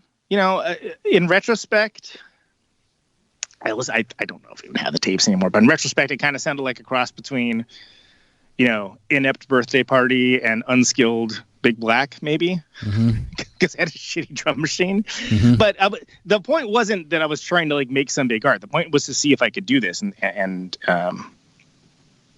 see if this was something that I could do. And then I answered an ad in the newspaper. I think it was probably the Chronicle. Mm-hmm. This was, a beginning drummer, looking to play with guitarist, influences, Nirvana, Sonic Youth, Mudhoney, Fugazi, like something along those lines. Right. And so I answered it, and it was Chris Bolig from Replicator. What's funny is like now looking back, the idea of like casting a net like that just sounds so corny. Like I gotta put up a sign at the place where people come to practice that says, drummer looking for band, influences Slint, Muse, etc. Yeah. Like I'm gonna put it up on a telephone pole with a thing you pull off, like right, like what? Right. But that was what you had to do because there was no internet. You weren't going to be like connecting with someone that we were on an internet message board with or something like that to start a band. It was just completely random. Like you knew those people were out there, and you had to find a way to get to them. Right, exactly. So I called him, and apparently, according to Chris, half of our first conversation was me quizzing him about bands, which was like, oh, and do you know the Jesus Lizard? Oh, okay. All right. Do you know, like, and kind of going down the list of all these bands I liked, and like he didn't know like half of them, or whatever. But sure. Where was he coming from? So he was coming from actually a similar-ish background, a sort of rock-based background. He's again saw he saw Nirvana and Sonic Youth play, like when Nirvana played like the Cow Palace, which I never did get to see Nirvana, but I never followed up though. I always meant to follow up. I never meant to follow up, but then I went with my buddy Brian to a Mudhoney show. Mm-hmm. And I was standing by the merch table, and Brian's like, "Hey, Conan, do you have the keys to the car?" I'm like, "Yeah." And this freckle-faced ginger says, "Hey, your name's Conan?" I was like, "Yeah." And it was like, "I'm Chris. I think we talked on the phone." And it was like, "Oh, you're the drummer." And it was like, yeah. And so we ended up like, and actually Cosmic Psychos played that shit. It was Mudhoney and Cosmic Psychos. Mm-hmm. And we were just like hanging out the entire show. And it was awesome. It was so good. And neither of us had seen Mudhoney before, and we were so pumped. And then we're like, and he's like, "Oh, well, do you still want to get together and play?" And I'm like, "Yeah, man, I totally do." So, and he's like, "Okay, well, I don't have a practice space, but we can practice in my house. It's cool." I'm like, "Oh, okay, cool." I didn't think too much of it. Yeah, but you're just trying to avoid any conflict with Clay at this point, right? Right. I just don't. I'm not telling him what I'm up to. He's not interested in where I'm going. Like, whatever. When I asked the question about where Chris was coming from, I mean, like, was he from the Central Valley? Was he from? Oh no, he's actually he's a total unicorn. He was born and bred San Francisco. No shit. Yeah, such a unicorn. Like that's just And actually, to this day, if you talk to Chris, I mean, Bolig is like a living history of SF in a good way. You know what I mean? Like he can tell you anything and everything about every neighborhood. It's wild. And he's an amazing raconteur. anyway. So this starts like a many-year journey with Replicator. You guys, this is really your first real band, right? This is my first real band, and it's like proto-Replicator, and it's literally just me and my crappy little Applause amp. It's my first ever amp because I have to take it on the bus with me because he lives by Ocean Beach, which for people that aren't familiar with San Francisco geography, that is about as far. I mean, it's the end. It's Land's End, right? So I had to like take Bart into San Francisco and then take the bus because I didn't have a car, and it was basically about an hour and 45-minute journey one way. Yeah. And we would just play and like when he's like, oh, we can cover my place. I was like, no, you literally just mean you're going to be playing in your bedroom. Oh, okay. Well, whatever. As long as the neighbors are cool with it. The neighbors were not cool with it, by the way. Right. The neighbors were not cool with it in any way, shape, or form.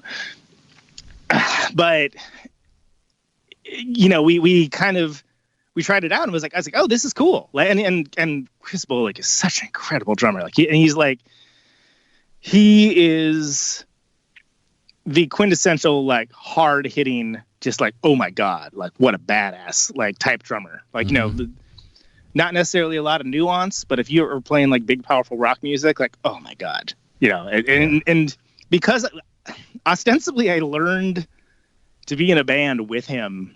Yeah. It's not that I took it for granted, but I was always just like, oh, why do people have such problems finding drummers? And I was like, oh no, because you wandered into a situation that was like the best possible situation you could ever be in and became best friends with someone that happened to be like, you know, one of the best drummers in the area that didn't even realize it yet. You know, just this is incredible happenstance. Right. And so then we ended up renting this hourly space over in Cesar Chavez and kind of putting together what eventually would become Replicator. It was called Phalanx originally, which I just thought sounded cool. Right. Without, you know, I was like, oh, it's a phalanx, like a phalanx of soldiers. And the perfect example I just said there is people like, failing? What is it? What's the band's name? Right. Because you were talking to people on the phone to book it. Like, oh my God, I would call the Coquetry and just, you know, yo, you got to book us, man, blah, blah, blah. You know, just like giving someone like the hard sell of like taking a chance on your band. And it wasn't great. I mean, there were embers of what would become Replicator. It wasn't very good, but that band played like a party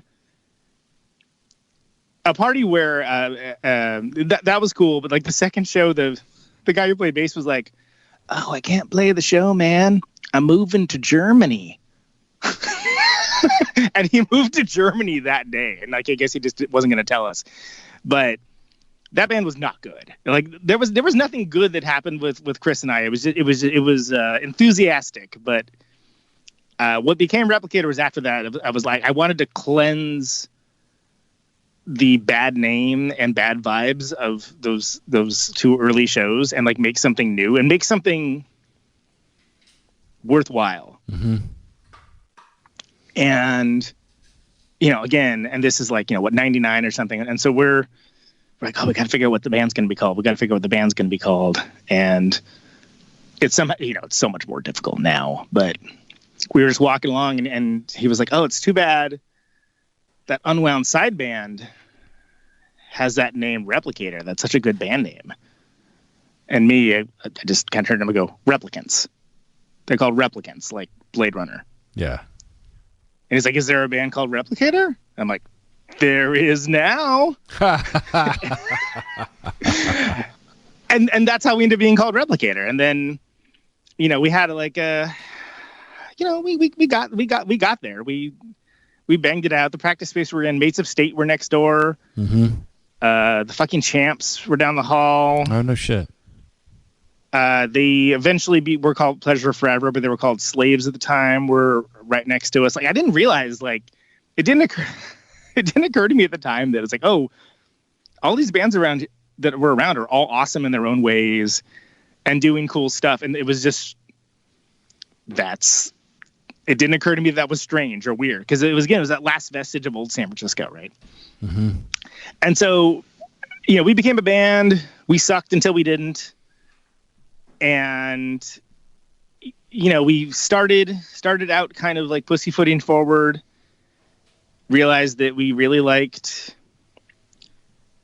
being a band and wanted to take it on the road and do it. And the first two bass players were great at everything other than the fact that they just were not interested in that.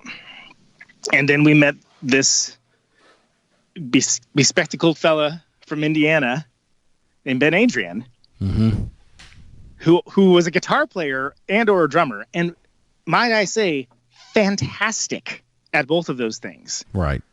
But had never played bass before.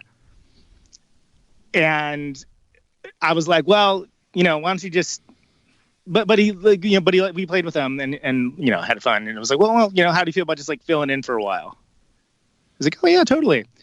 And it was just never outwardly said. It was like, oh yeah, well, that's going to be for forever. You're going to be filling in. Yeah. But we really liked playing with him because he got where we were coming from. And it wasn't like we had some idea like, hey, we want to be Shellac or the Jesus Lizard or whatever. But like he played in a way that was like more musically skilled, maybe is the best way to put it. And because of that, it gave it an interesting vibe that people seem to like. And it's weird to think about now, but that band was around in a time where if you saw a band come through and it blew your mind, you better buy that damn CD because you may never hear them again. Yeah. So how many years was Replicator? That was, as Replicator, just a little over 8 years. So that was basically my 20s was Replicator. And then Ben moves down South California. Ben didn't move to Southern California until much later. Basically, the way Replicator broke up is he was like, guys, I like doing the band, but I don't really feel like touring anymore, and I kind of want to do some other stuff. But if you want to continue on, do it. We're like, no, Replicator's the three of us. We don't want to do that. He didn't get the job at Line 6 until later. But yeah, it was basically our 20s, and Chris and I were in another band after that was very different, not a noise rock affair. Wait, I remember that band. Yeah, that didn't end well. Yeah. I can't remember the name of that band right now, and you're not saying it, so I'm not going to pry. But it's Mount Vicious, right? Right. I didn't realize what a wild scenario that was because we basically had almost a decade of goodwill for being this, high integrity, ass kicking, band of weirdos. And then we had like, oh no, it's like this, but it's like the superstars of like Bay Area weird music, like the band Chris and I put together, and the music was more accessible, and it was more big rock, and it wasn't like it's like pop. No, it's still weird as hell, but like compared to Replicator, we would just do stuff like, hey, let's do this for like 32 measures for no real reason, just like why are we like. Why would you do that ever? And people responded well to it. There was there was opportunity to do more. And basically, I squandered that completely and ruined it. You mean with Mount Vicious? Correct. Okay. Completely my fault. I blew it. And irrevocably harmed some friendships for many years. Put myself in a situation that I didn't realize until later was gave myself some minor form of post-traumatic stress disorder, which developed into OCD for a while. What was this act of self-sabotage about? Was there some aspect of like your upbringing that kind of reared its ugly head, or like I'm trying to sort of get an idea of what happened there. So I'd become very good at sort of manifesting a destiny, like creating a world. And I pushed and I pushed. And for the most part, it worked. So my assumption was that it always would work. But what I didn't take into account, what in retrospect, what I should have done is kept it sustainable and slowed it down. But we were getting such a good response on stuff that I was like, oh no, it's going to look like this. That's just what it's going to be. It's just, completely arrogant. And I was not cool about certain stuff. I just kind of steamrollered the way through. And for the most part, everyone was along with it until it became a bummer. And I don't know. I mean, there's no other way to put it. It wasn't like I was intentionally trying to screw things up, but by the same token, I ignored warning signs. If that makes sense. Sure. And it hurt folks, and that manifested in ways that they wanted to hurt me, and they did. Not like physically, but I spent a lot of time learning the lessons of what I did there and trying to be better about it and not to do that again. Do you feel like as part of a three-piece, and you were sort of the guy working the phones for Replicator, that you felt that kind of an obligation or a responsibility to sort of jump in at Mount Vicious and be the guy that calls the shots and runs the show? And was that like part of the sort of thinking that led to this eventual trouble with Mount Vicious? I mean, for that part, like the organizational part of it, that's just something I've always been good at. And what I've always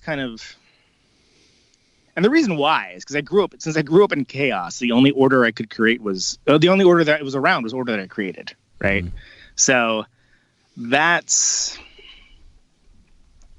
consequently, I'm a pretty orderly person for that. I'm a person that's good with the band business. So the stuff that most musicians are terrible at, I am begrudgingly good at. Right.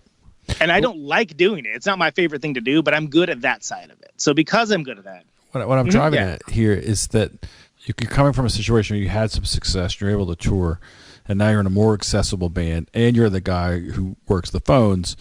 Yeah. And at that time, the sort of nascent, like, band promotion internet that MySpace era at this point. Yeah. Yeah. As a guy from a working class background, your ambition could easily get out in front of the other members of a band that's a Bay Area band. Yeah, I think that's fair. To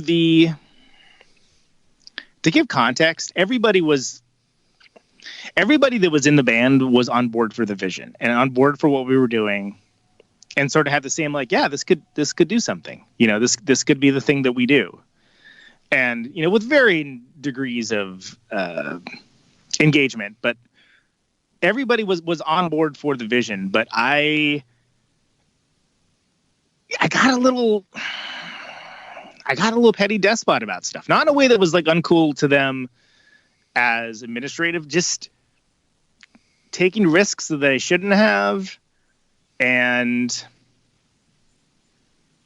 blowing it. I mean, there's no other way to put it. Blowing it. It was, but it definitely was like, oh, this could be the thing this could be this, we keep this sustainable and we're just Mount Vicious, for however long that is, for forever or for 10 years or whatever. Right. Because I didn't have any, because you got to understand, my first real band is Replicators. This is basically my second band. Right. And so I'm like, oh, well, it's the natural case of things. The bands are just long lived. You put together the right people and you're just in a band for forever. Great. Mm-hmm. Well, I got to tell you, so I'm sort of getting a mental picture, and I think that it's important because most of the people listening to this have been in bands. Like most of the Crash and Ride audience is musicians. But I think even in our sort of subculture of people who play rock and roll, for like pro-am, like most of us aren't professional, but most of us are also at a higher level of commitment to it than purely as a hobby. Like we're not playing, at the like AmVets on Thursday night. Yeah, more than a hobby, less than a lifestyle. Right. Exactly.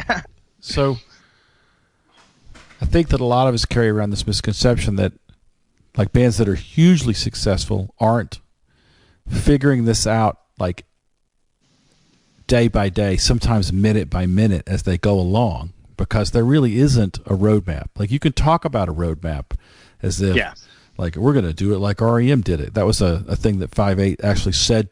We said to each other, so to ourselves. Right, yeah, exactly. Said aloud, yeah. But, like, I live in Athens, Georgia, and those guys are around, and I played Mike Mills' bands. And, like, I could tell you now that while there was a general ambition, it was hard to have a plan, because there's just no you're reinventing the wheel every day. And as successful as REM is, there's definitely some hard feelings among guys who love each other. They're still friends, but there's definitely things that were done in the name of advancing REM as a band that one or more members of the band are like, I wish we hadn't done that. Shiny, happy people. Well, I mean, no, I know what you mean. I don't want to get into lining up various aesthetic decisions up on the top of a fence rail and plugging away at it with a 22. As much as that would be fun, it would be. I think it would be maybe a bit of a betrayal of the friendships that I have with the guys that did that art. But of course, yeah. I'm only trying to lighten the mood, because this is not the lightest moment of my personal life. So yeah, so sometimes you set off in a direction, and if you as a band haven't discussed, like, all right, these are the 10 things we absolutely will never do, you might accidentally, like, fuck up. Yeah, I mean, well, unequivocally I did. And in retrospect, it's something where it was all hubris and it was all this casual arrogance of being like, oh no, I know how this works. You know what I mean? Just like oh, I got this. Right. And I've been in a band. Yeah. Oh, I've been in a sustainable touring band. Yeah, like sure. I know how to do this. It's fine. No big deal. Right. So what is the lesson? Like, what did you learn from this fuck up? Because it seems like it was pretty profound. I mean, let things develop. Let things. It's a marathon, not a sprint. And treat people like how you want to be treated, and realize that even though everyone can be like excited about doing something, like there's lives and obligations and other things that they have to deal with, and those are just as real as yours, and you need to consider that. And even if somebody says they're on board or seems to be on board with everything, that you have a responsibility as a band leader, or band decision maker, band dad, however you want to call it. You have a responsibility to be cool to your people and take care of them. And I didn't do any of that. Yeah. Like, in a very real way. And that's something I got to own for the rest of my life. Nobody died. Mm-hmm. And any like, inconveniences and things along those lines were not systemically terrible. Nobody ended up on Skid Row or anything, but it's my biggest failure, and it's. Mm-hmm. Does everybody still play music? Yeah. So Allie's in a great band in New York called Boot Blacks. They're great. They're awesome. They do some sustainable touring stuff. They play Europe a lot. They've got like their vibe, their thing they do. Andre, well, he plays bass and cartographer now with Ben and Chris when they play. Mm-hmm. He had a band called Generalissimo for years and years. That's really amazing, high concept, kind of like Devo plus Fear plus North Korea, like crazy militaristic, really cool stuff. Mm-hmm. Boleg plays in cartographer with Ben. Did you ever see a band from upstate New York called Iron Wombat? No. There was a guy dressed like Fidel Castro as the front man, and it was like Iron Wombat was. That's like amazing. Was sort of. It sounds like sort of distant cousin of Generalissimo. Yeah, I mean, they have these like dyed green, like almost like Stasi looking uniforms. Like it's super military. Like it's intense, man. It's a cool presentation. And he's done other. He played Loyalists with Colin, and I think he's got a new band as well. But for the most part, everyone. I don't know what Brian's up to. He was playing a little bit for a while. But yeah, I mean, I reconciled with everyone to some degree, some more than others. Yeah. And as much as there can be, in some cases it wasn't forgiveness so much as cool, let's move past this, right. In the way that especially dudes do. Yeah. Not really dealing with the emotions, but I don't want to deal with this right now, but all right, whatever, we're good. Yeah. So, and thus begins the sort of Conan Neutron and the Secret Friends era of you sort of having this ability to pull disparate musicians together into these working relationships and then like shove a project across the finish line and go do some dates on it, which I think is really a remarkable skill. Well, thank you. That's so the story behind that, we would have to talk a little bit about Victory and Associates, which is the missing band between those two. Oh, right. Of course. And that's a band that, never quite hit its mark. We made great music. We loved playing together. We did our thing really well, and it never really quite connected with folks. And that's a drag, but that happens with more bands than not. And the last year of V&A was not super great. Like we actually were like, oh, let's take like a 9-month break. Let's just take some time away and see if we want to still be a band when we come back. What did you do for 9 months? Because you're not a guy who sits still ever. This is important. So yeah, at the time, so I went out to the PRF barbecue in Chicago and got to see all my awesome friends doing like awesome stuff, completely inspirational. What year was that? This was, I guess this must have been 2015. Was that Drug Church? No, I did not. That's the only one I didn't go to. Man, that was so for those. and I keep people, hearing about to this day. Yeah, so for people who don't know what we're talking about, PRF Barbecue is something that comes up a lot on this podcast, and the PRF is this tongue-in-cheek appellation given to the premier rock forum on the internet, which is the Electrical Audio Forums, which is a place where people go and talk about really everything involved with music and music production, and also the lives that they live when they're not playing music. And that used to be a place where a lot of people were super close, and we would meet up 2 or 3 times a year and have 4 or 5 days of bands and brats and beer and seltzer for those of us who don't drink. And and one year the PRF barbecue was in a church that had been converted into someone's residence on the south side of Chicago in a neighborhood that had a fairly robust open-air drug market and gang culture. So in every direction was danger for white people who didn't belong in that part of town. And yet this raging party happened on the roof and inside this old church. And several bands came out of that. Fake Limbs, I think, formed at the PRF barbecue in the Drug Church. And I believe so, yeah. Yeah. So this was, I guess, the year after then. You This was, yeah, so I'm trying to remember the exact timeline. I can tell you right now, so V&A never played a Chicago barbecue. We played the Oktoberfest, and we played Thundersnow. In New York City. The Oktoberfest was in New York, right? Oktoberfest was in Chicago, but it was like a fall thing. But for this one, this was the one it was at the pizza place. It was at Borelli's, and I think it was the first one at that one. If I remember correctly, I might get jumbled up, but the point of fact is, I mean, kind of like I'm just gonna go to this thing. I'm gonna, have a good time, whatever. I kind of knew that my band was on the rocks. Like this whole like, hey, let's take a break. Let's and come back to us. But I didn't really know what to do because I was so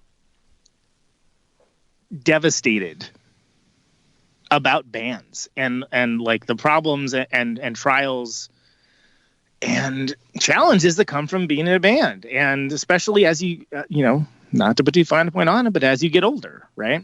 Mm-hmm. And I just had the epiphany to myself of like, I think this is my last band. I was like, I think this is the last band that I'm going to be in. But at the same token, I also was kind of getting into the idea for the first time in like, I don't know, 15 years or something along those lines of kind of like, oh, I'm getting into the idea of like writing songs on my own and kind of like seeing how that worked. There was a particularly good Nonagon set that I saw, and I was like, God damn, this band is so good. And they do what they do so well. And I miss doing this so much. And there's a very real possibility that this is over for me. I won't be doing this anymore. And that bummed me out. And so I decided on the plane trip back, I was like, I'm going to try this out. I'm going to try to make a record of songs that I wrote and just see if I can do this. Mm-hmm. Absolutely no expectation. Just I'm gonna try this out. So we had worked with the incredible producer Toshi Kasai, incredible engineer, incredible producer for the last V&A record.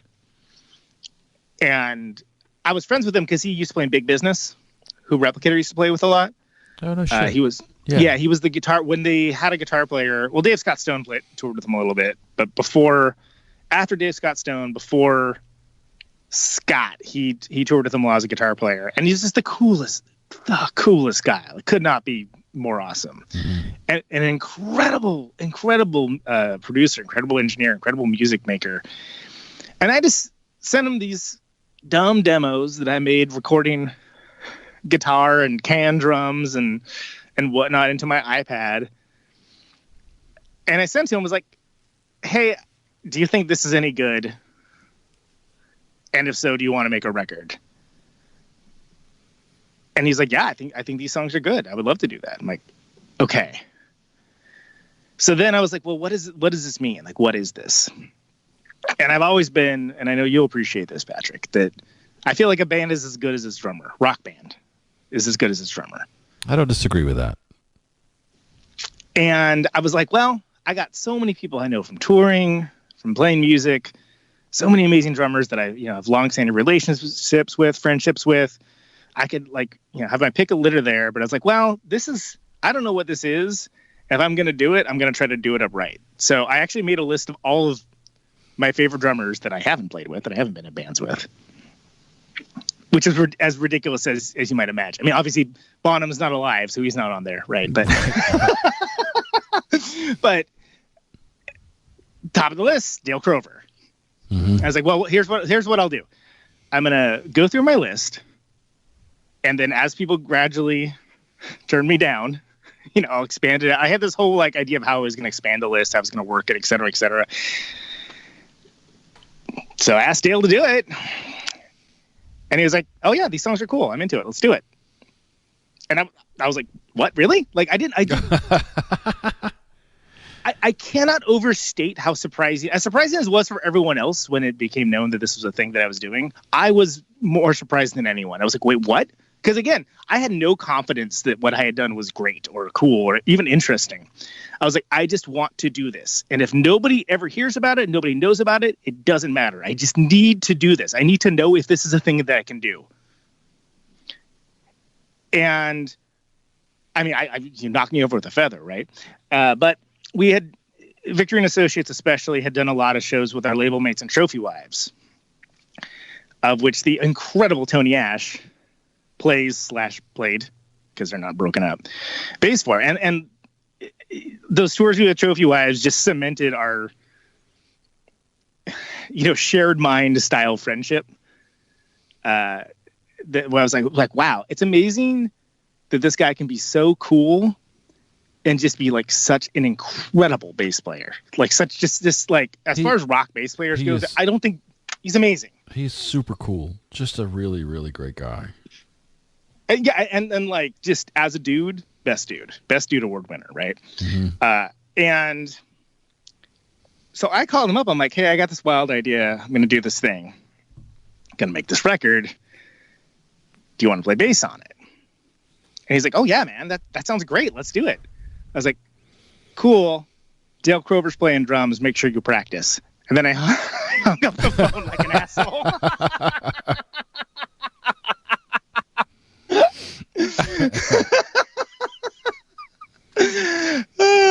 And yeah, so we did it. So and then harkening back to way earlier,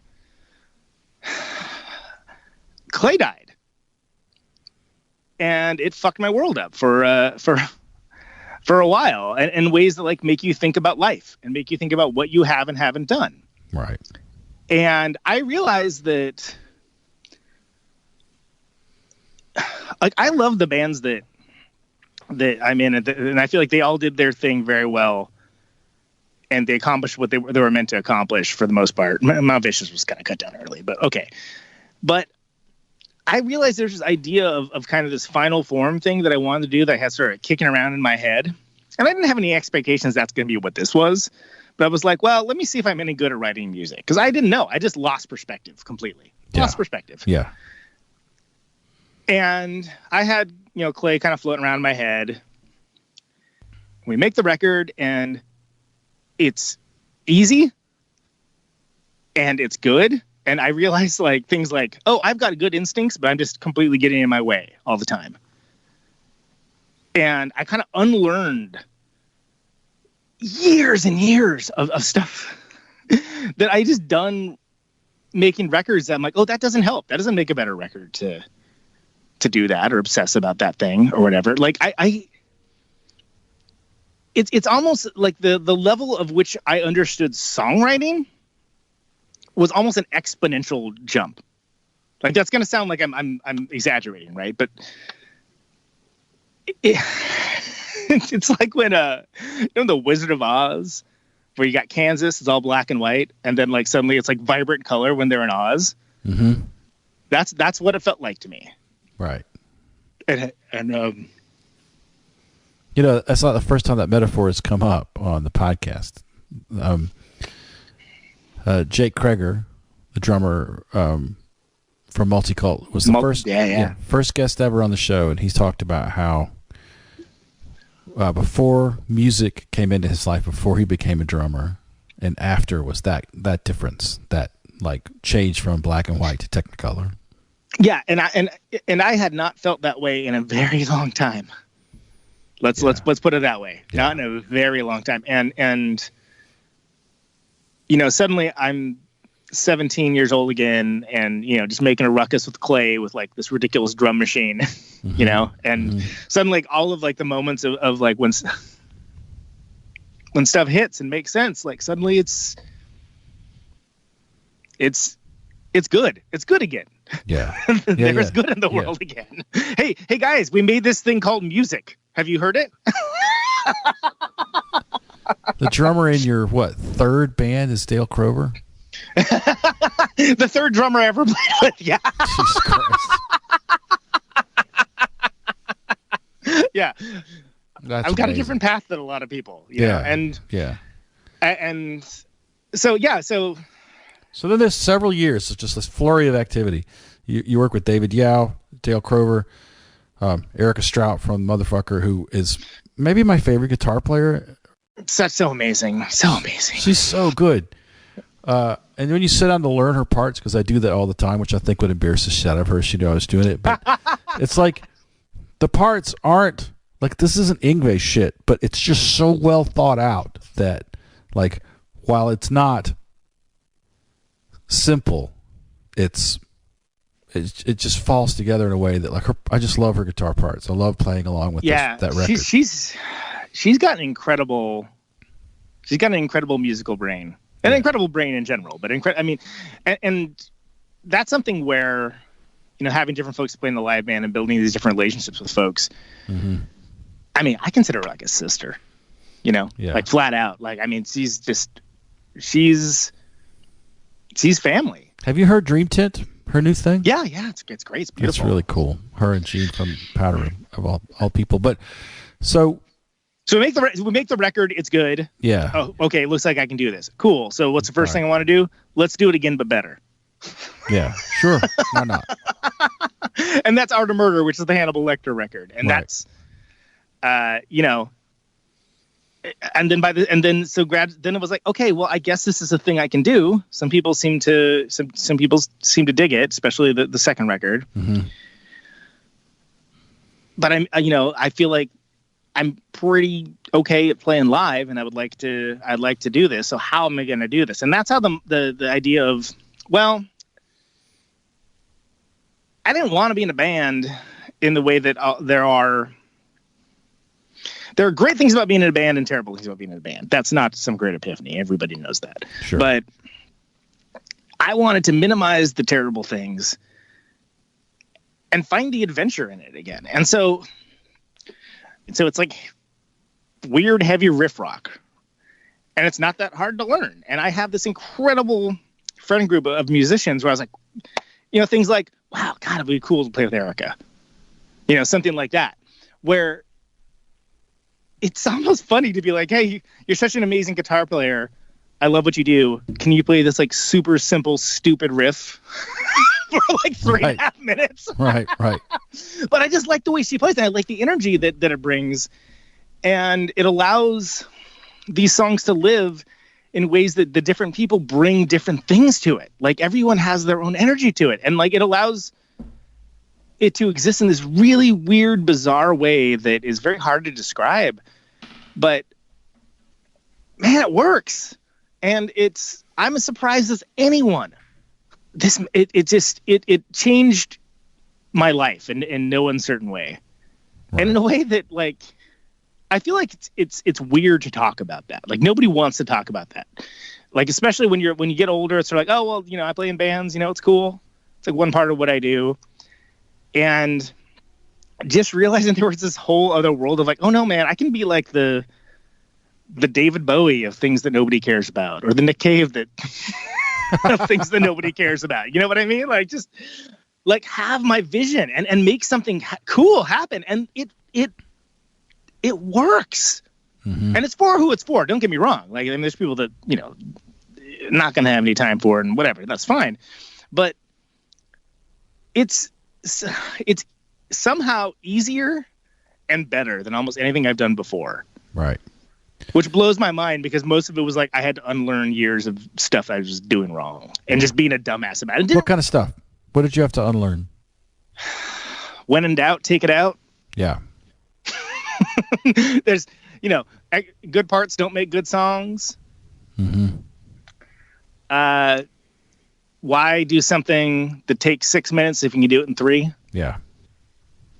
Stuff like that, like stuff that, whatever. Mm-hmm. I'm sure Tom Petty learned that by the time he was 17 years old or something. You know what I mean? But just things that playing, especially in this genre of weird, aggressive music, where the weirder it is, the cooler it is. And, it's, have you seen that? They have that Godhead Silo song where they play for like 10 minutes and this thing, and then they do the big crash. And I love that stuff. But I'm like, what if you took all of those ideas, but put it towards like a classic rock construct, like a sort of like the things you love about, I actually really love Tom Petty, by the way. Tom Petty, AC/DC. Right. Like put it in that framework and do those same things. Like all the things that I've learned from this incredible weird music that I've just been lucky enough to have been surrounded by and have saved my life so many times, and do that. Yeah. What does that sound like? And well, what it sounds like is Conan Neutron, The Secret Friends. Right. And it allows me to be like, I can be a little bit James Brown on stuff, not like with the Beating Women or the Masked Danger bandmates, but like it allows me to like, I can be the lightning rod of jackassery a little bit. Mm-hmm. And that's a thing that people can get a good, it's a good show that way. Well, it's interesting because like I was having the discussion with a friend about like, wow, man, so Conan's like, he's played with Dale Crover, with Lorraine K. Newman, who's one of my favorite musicians of all time. Yeah, David Pajo, and so how does he make these opportunities for himself? And my buddy was like, well, the story about Mac McNeely and the band Mouse, right? Do you know the story? I don't know the story at all. No, I'd love to hear it.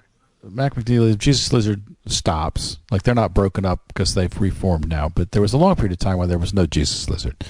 And I think anybody with 2 ears and a heart can like point to Mac McNeely and say, that's how you fucking play drums. Like, so the band Mouse just were like, why don't we just ask Mac to play on a couple of songs?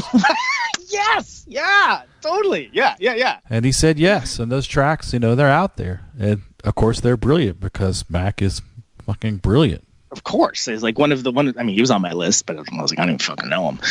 Yeah. Yeah.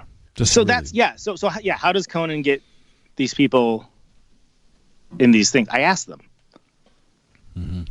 And people say yes. Like, I don't know. Like, it's something where it's hard for me. Like, I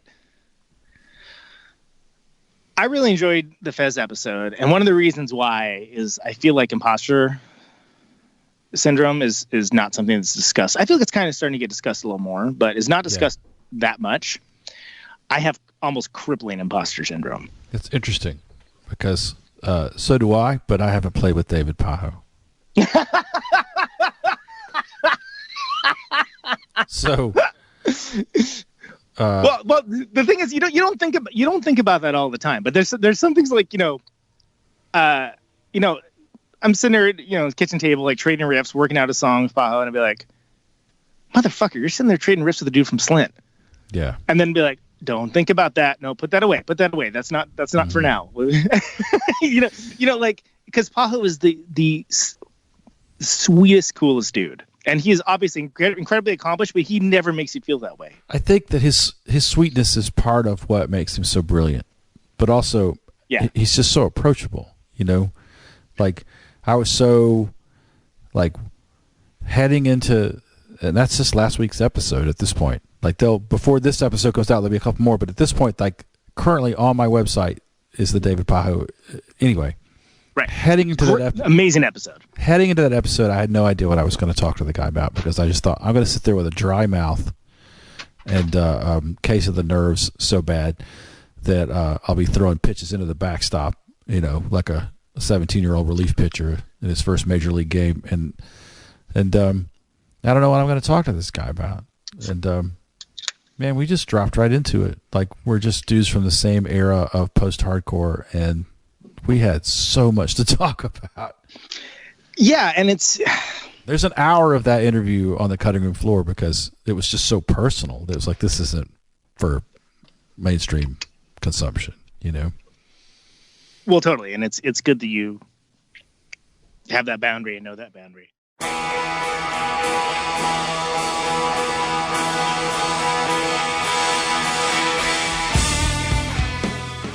All right, that's the end of part one of my interview with Conan Neutron. You get two old punk rock guys together, we can fucking talk, especially if there's any Bay Area stuff or West Coast stuff involved, because I was so all about Bay Area punk rock, man. I want to thank Jake Kreger. He's the de facto producer of the show. He sends me show notes after every show and helps me make the show better. He was the first guest ever on the show. He also created and maintains the YouTube channel for the show, and I'm really grateful for that. If there's ever an episode you can't find on whatever your favorite podcast aggregator is, you can always find every single episode on the YouTube channel. So just go to YouTube and search for Crash and Ride Podcast. I want to thank Gene Wolfolk and the band The Powder Room. All the music that you heard on today's episode came from The Powder Room's first two records, the intro, the bumper, the music under the mid-show announcement, the music under my voice right now. All of that can be found at thepowderroom.bandcamp.com. Go there, download, throw them a couple of bucks. They deserve it. Such a great band. Gene is also in a new band called Dream Tent. That's DREAMTENT. He's collaborating with Erica Strout from the band Motherfucker. It is a huge departure from their shared noise rock roots. It is like dream pop, synth pop, but also kind of shoegazy. It's really remarkable. You can check that out at dreamtent.bandcamp.com. Dream Tent has just released its first full-length LP, and it's beautiful. It's really good. I also want to thank our Patreon sponsors. If you go to patreon.com/crashandride, all one word, and make a small monthly donation of $5 or $10, that'll help us keep going. It's how I'm buying gasoline and groceries right now, so I'm really grateful for that. If you need to reach the podcast, you can email me at crashandride@protonmail.com. That email is private. It's encrypted. Nobody reads it but me. I will protect your anonymity at all costs. I will never say your name on the air without your express permission, so please feel free to write me there, crashandride@protonmail.com. And finally, I want to thank you for listening. I hope you're okay. I know that a lot of people are having a really tough time right now. We're at the 6-month mark with this quarantine thing. I saw this thing on the internet the other day from a doctor who was with Doctors Without Borders, and she was saying that 6 months is a big emotional landmark. If you can press on through the wall that you hit at 6 months, the rest of it isn't as hard. But 6 months is really hard. So if you're struggling, reach out to me at crashandride@protonmail.com. Call the National Suicide Prevention Lifeline, or just call a buddy and say, hey, let's go sit at an outdoor coffee shop and have some coffee. I need to see a human face. I mean, the weather's just starting to get really nice. The furnace that incinerates the South every summer is finally turned down a notch. And get outside, get some sun, get some vitamin D, and get some human contact. So until we speak again, take care of yourself. Be kind to yourself. Ask for help if you need it. If there's any way that you can safely see live music, go see some music, support your favorite band, and remember, loud guitars save lives.